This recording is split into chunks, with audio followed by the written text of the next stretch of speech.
देख रहे news India, आपके साथ मैं हूं चारुल शर्मा। खबर हरिद्वार से है, जहां पर भीम आर्मी चीफ चंद्रशेखर आजाद भड़क गए। पत्रकारों के सवाल पर चंद्रशेखर आजाद भड़क गए। क्या भरोसा कौन पत्रकार गोली मार दे, चंद्रशेखर आजाद की ओर से कहा गया। माफिया अतीक अहमद हत्याकांड को याद किया। भीम आर्मी के संस्थापक चंद्रशेखर आजाद हरिद्वार में अचानक पत्रकार के सामने भड़क गए। पत्रकारों ने सवाल किया तो चंद्रशेखर आजाद उलझ गए और फिर माफिया अतीक अहमद की हत्या का जिक्र करने लगे। उन्होंने पत्रकारों से कहा, ना जाने कौन कब पत्रकार गोली मार दे। इस दौरान उनके साथ खानपुर इलाके के विधायक मौजूद थे।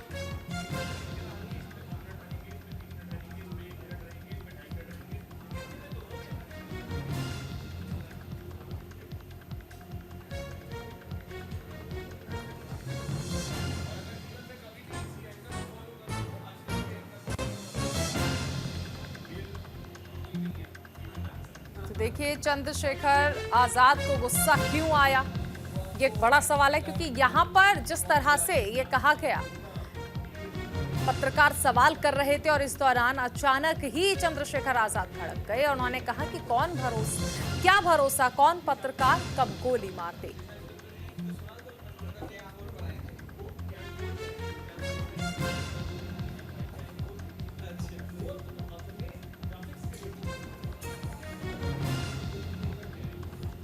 तो देखिए, आप देख सकते हैं चंद्रशेखर आजाद को हरिद्वार में थे, लेकिन अचानक ही भड़क गए। माफिया अतीक अहमद हत्याकांड का जिक्र उन्होंने किया। हरिद्वार से संजय पुंडीर हमारे साथ जुड़ गए हैं। संजय, आखिर चंद्रशेखर आजाद को इतना गुस्सा किस बात पर आ गया?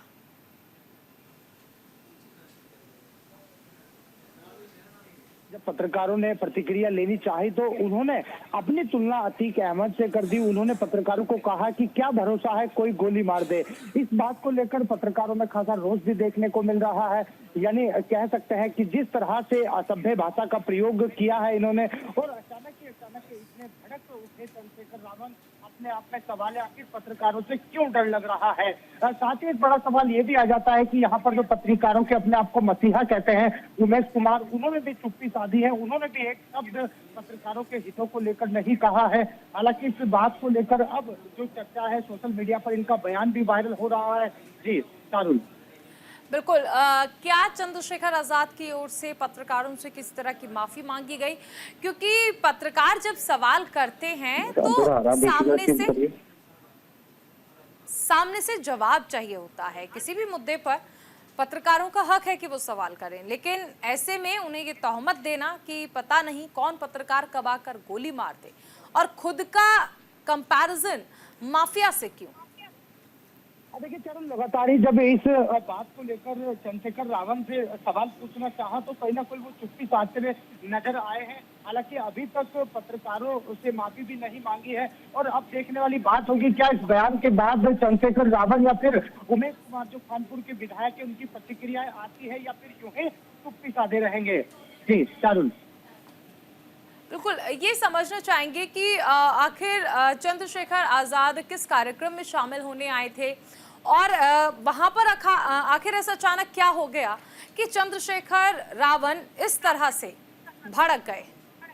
देखिए कल सुबह से ही हम लगातार देख रहे थे कि हरिद्वार में एक प्रदर्शन था, जिस प्रदर्शन में उमेश कुमार जो कानपुर के विधायक है और चंद्रशेखर जो आजाद समाज पार्टी के संस्थापक है, दोनों ही वहां पर अपने समर्थकों के साथ पहुंचे थे। देर शाम तक यह प्रदर्शन चला, जिसके बाद कहीं ना कहीं प्रशासन ने उनकी मांगे भी जो थी वो भी मान ली गई। उसके बाद पत्रकारों ने उनसे वार्ता करनी चाहिए, अपनी उनसे प्रतिक्रियाएं लेनी चाहिए, तो पहले उन्होंने कहीं ना कहीं सवालों से बचते हुए नजर आए। उसके बाद उन्होंने कहा कि पत्रकारों का ऐसा व्यवहार नहीं है कि भाईचारे का व्यवहार हो। उसके बाद भी सवाल पूछना चाहा तो उन्होंने कहा कि अतीक अहमद को जिस तरह से गोली लगी थी, क्या पता क्या भरोसा किसका है, कोई पत्रकार के भेष में किसको गोली मार दे।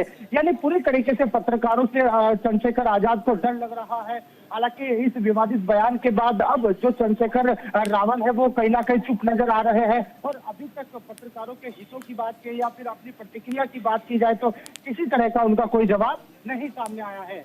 जी दारुण। बिल्कुल, देखिए संजय, सवाल यही है कि अक्सर हम मजाकिया लहजे में बहुत कुछ बोल देते हैं, लेकिन यहाँ पर हम देख भी सकते हैं कि चंद्रशेखर रावण जो हैं वो गुस्से में नजर आ रहे हैं और वो गुस्से में इस तरह की बातें कह रहे हैं। तो सवाल यही है कि आखिर इस गुस्से के पीछे की वजह क्या थी और पत्रकारों से डर की वजह क्या है। प्रदर्शन में आप शामिल होने आते हैं, अगर पत्रकार आपसे सवाल करते हैं तो फिर इतना डर किस चीज का है? देखिए जाहिर सी बात है, जब कोई प्रदर्शन होता है उसके बाद प्रदर्शन समाप्त हो जाता है तो कहीं ना कहीं पत्रकार भी अपनी प्रतिक्रिया के इंतजार में रहते हैं। यानी जो सामने वाला प्रदर्शन कर रहा है उससे उम्मीद होती है कि आखिर इस प्रदर्शन में क्या रहा है, क्या पूरा मामला था। लेकिन पहले कहीं ना कहीं पत्रकारों पे दबाव और ढंग से जो बॉडी लैंग्वेज कह रही है कि पत्रकारों पे एक दबाव बनाने की कोशिश यहाँ पर की गई है। साथ ही साथ पत्रकारों को चुप रहने के लिए भी कहा गया है। जब पत्रकारों ने कहा कि हम भी आप ही के जैसे हैं, आप ही के भाई बंधे, तो उन्होंने कहा कि पत्रकारों का व्यवहार ऐसा नहीं है। हालांकि इस पर उन्होंने अपनी प्रतिक्रिया देके एक असभ्य भाषा का इस्तेमाल उन्होंने यहाँ पर किया है। साफ कहा है कि जिस तरह से अतीक अहमद को गोली लगी थी, जिस तरह पत्रकार के भेष में उनको गोली लगी थी, कहीं ना कहीं अतीक अहमद को यहाँ पर याद किया गया है। हालांकि इस पर फिर उन्होंने अपना कोई जवाब नहीं दिया है। जी तारुल। संजय, लेकिन अब से पहले हम देखते थे यही चंद्रशेखर हैं जो कि जनता से आकर बातचीत करते थे, जनता के साथ साथ पत्रकारों से बातचीत करते थे। इतने आंदोलन जो उन्होंने करे हैं, जो उनका कहना है कि जो SC ST वर्ग है उनके लिए आंदोलन किए, ये तमाम आंदोलन करते रहे और मीडिया ने उन्हें अच्छी तरह से दिखाया भी है, एक अच्छा खासा सपोर्ट किया है। फिर आज उसी मीडिया को हत्यारा बता देना और इतना बड़ा संदेह उन पर जाहिर करना, ये पत्रकारों के लिए एक बहुत बड़ा अपमान है।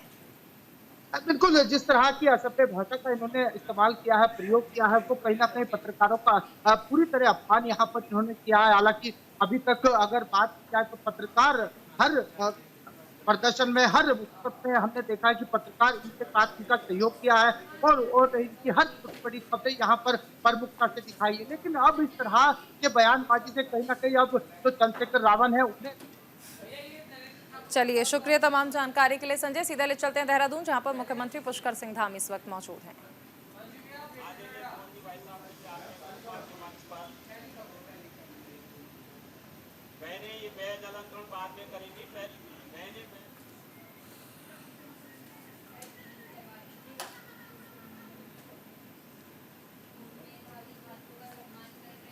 मेधावी छात्रों को सीएम धामी सम्मानित कर रहे हैं। देहरादून से ये सीधी तस्वीरें, जहां पर गोवर्धन सरस्वती विद्या मंदिर में मुख्यमंत्री पुष्कर सिंह धामी मौजूद हैं और यहां पर उन्होंने शिरकत की है। मेधावी छात्रों को सीएम धामी की ओर से सम्मानित किया गया है।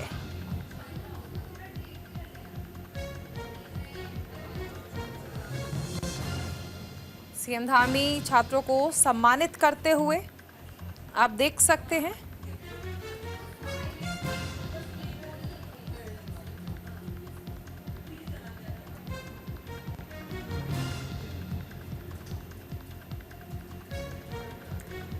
देहरादून से सीधी तस्वीरें आपको दिखाई जा रही हैं। मुख्यमंत्री पुष्कर सिंह धामी जो कि मेधावी छात्रों को सम्मानित करने पहुंचे। श्री गोवर्धन सरस्वती विद्या मंदिर में कार्यक्रम आयोजित किया गया है।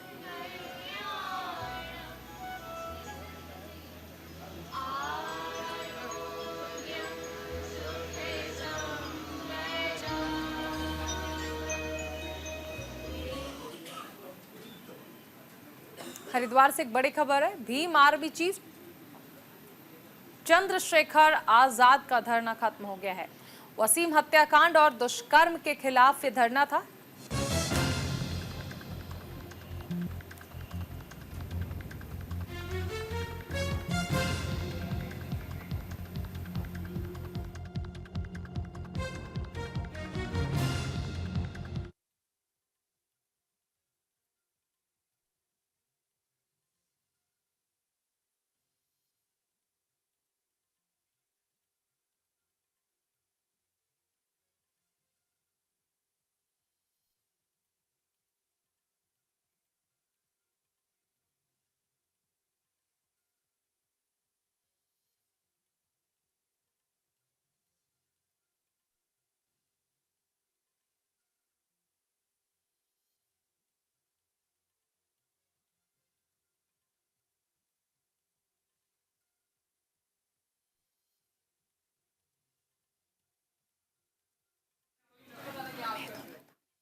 खानपुर विधायक उमेश शर्मा भी इस धरने में शामिल हुए।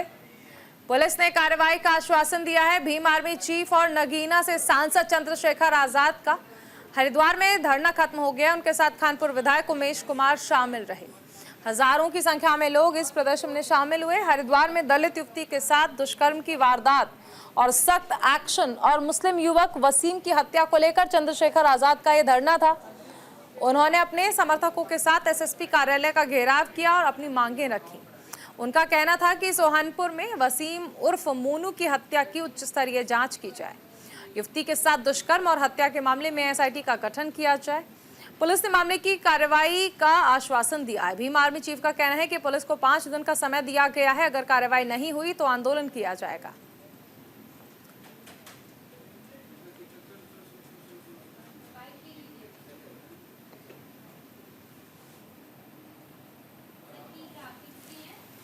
पार्टी के साथ मिलकर एक आंदोलन किया गया था। महक सिंह जी यहाँ मौजूद हैं, प्रदेश अध्यक्ष। और जो हमारी मांगे थी वो थी कि सोनपुर वाले मामले में उच्च स्तरीय जांच हो और सांतर शाह के मामले में एसआईटी का गठन हो। इसके अलावा जो 150 मुकदमे दर्ज हुए हैं वो मुकदमे वापस हो।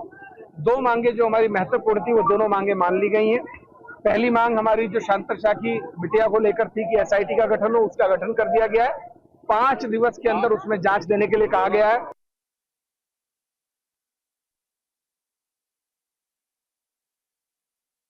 तो हरिद्वार में चंद्रशेखर आजाद का धरना खत्म हो गया है। लड़की की गैंगरेप और हत्या के मामले में एसआईटी जांच कराने की मांग की गई है। रुड़की में वसीम मौत मामले में एक्शन की मांग की गई है। साथ ही उन्होंने ये भी कहा कि संसद में ये दोनों मुद्दे उठाए जाएंगे, ऐसा चंद्रशेखर आजाद की ओर से कहा गया है।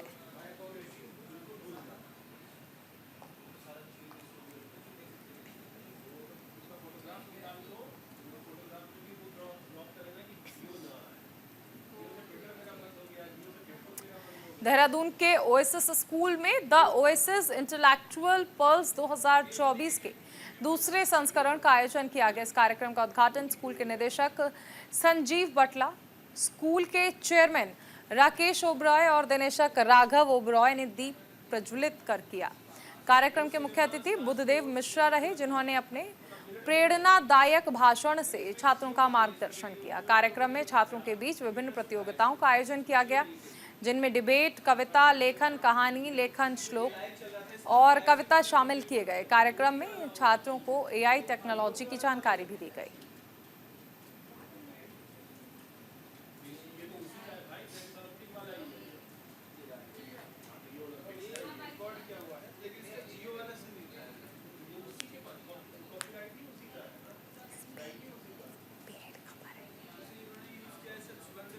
द ओएसिस इंटेलेक्चुअल पल्स 2024, जहां छात्रों को एआई टेक्नोलॉजी के बारे में समझाया गया।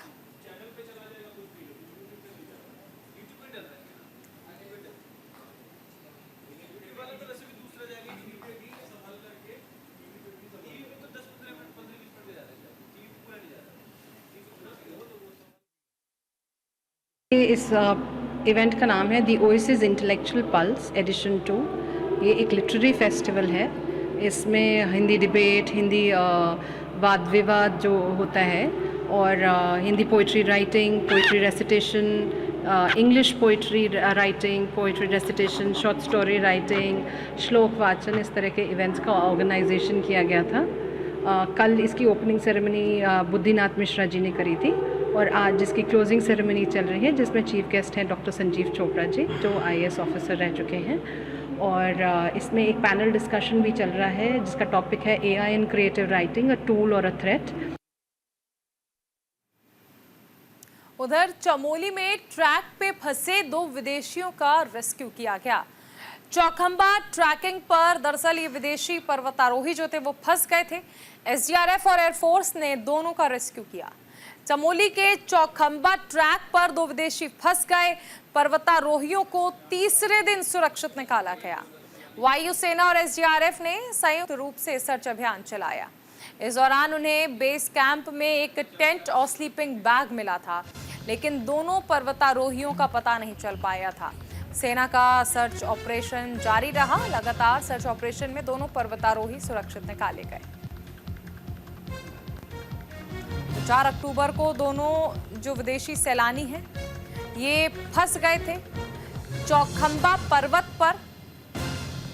एसडीआरएफ और एयरफोर्स ने दोनों का रेस्क्यू किया है। विदेशी पर्वतारोही ट्रैक के दौरान फंस गए थे।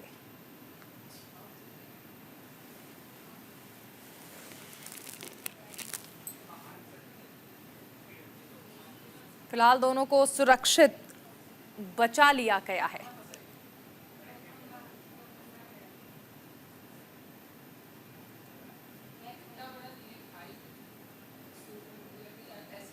चौखंबा ट्रैक जहां पर ये दोनों फंस गए थे।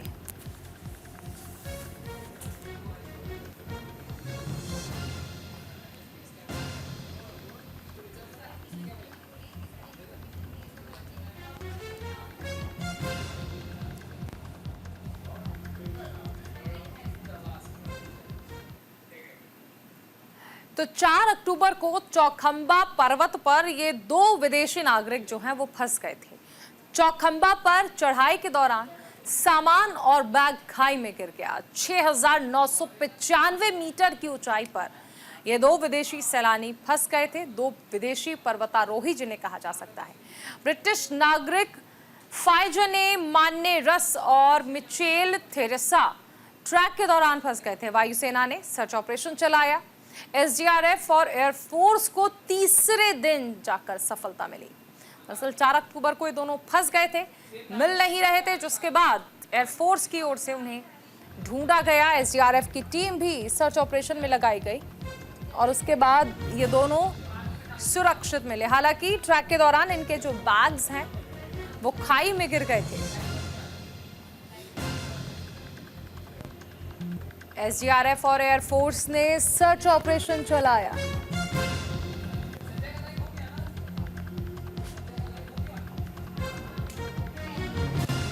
चौखंबा ट्रैक पर 2 पर्वतारोही फंस गए थे। दोनों विदेशी नागरिक बताए जा रहे हैं।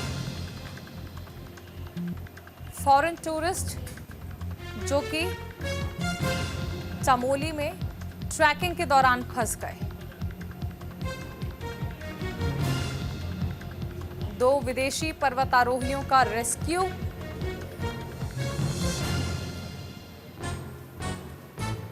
एसडीआरएफ और एयरफोर्स ने इस दौरान ऑपरेशन चलाया। 2 विदेशी पर्वतारोहियों का फिर रेस्क्यू किया गया।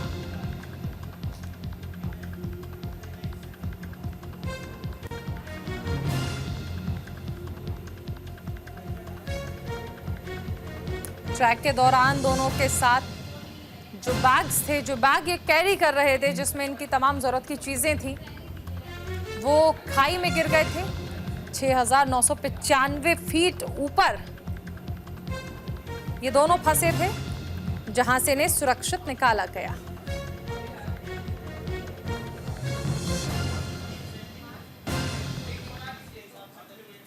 विकासनगर में ड्रग तस्करों पर बड़ा एक्शन देखने को मिला। सेलाकुई पुलिस की ओर से इस मामले में अरेस्टिंग भी की गई है। ड्रग पैडलर को अरेस्ट किया गया।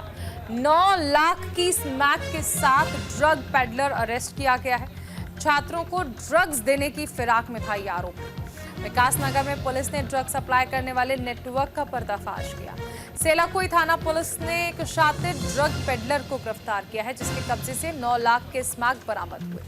पुलिस की पूछताछ में सनी चुग नाम के आरोपी ने बताया कि वो बरेली से ये स्मैक लेकर आया था और देहरादून में पढ़ने वाले छात्रों तक इसे पहुंचाने की प्लानिंग थी, लेकिन उससे पहले ही वो धरा गया। पुलिस ने सनी के खिलाफ एनडीपीएस एक्ट के तहत मुकदमा दर्ज करते हुए जांच शुरू कर दी है।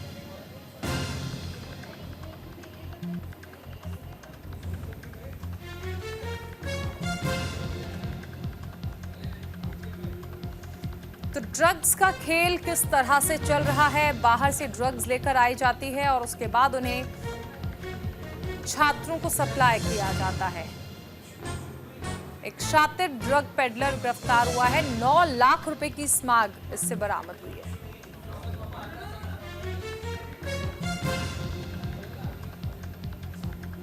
बरेली से स्मैग लाकर देहरादून के छात्रों को बेचा जा रहा था, लेकिन उससे पहले ही ये प्लानिंग इस ड्रग तस्कर की फेल हो गई। पुलिस द्वारा इसे गिरफ्तार कर लिया गया है। 9 लाख के ड्रग्स इसके पास से बरामद हुए हैं। सनी के खिलाफ एनडीपीएस एक्ट के तहत मुकदमा दर्ज किया गया है और जांच शुरू कर दी गई है। साथ ही पुलिस नेटवर्क को तलाशने की कोशिश कर रही है।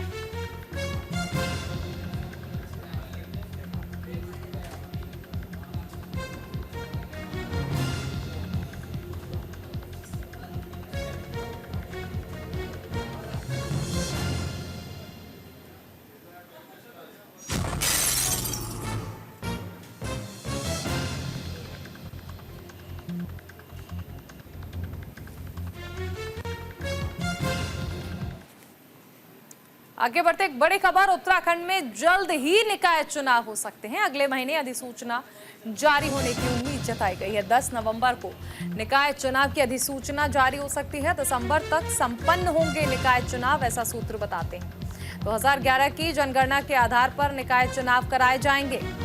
तो बड़ी खबर है उत्तराखंड के लिए, जहां पर निकाय चुनाव अगले महीने तक कराए जा सकते हैं। बड़ी खबर आपको बताई जा रही है।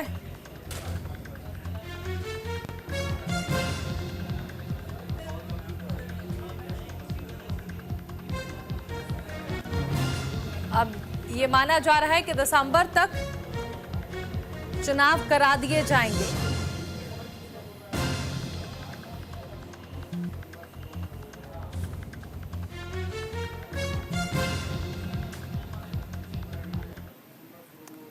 इसी के साथ इस बुलेटिन में फिलहाल इतना ही। आप बने रहिए न्यूज़ संध्या के साथ। नमस्कार।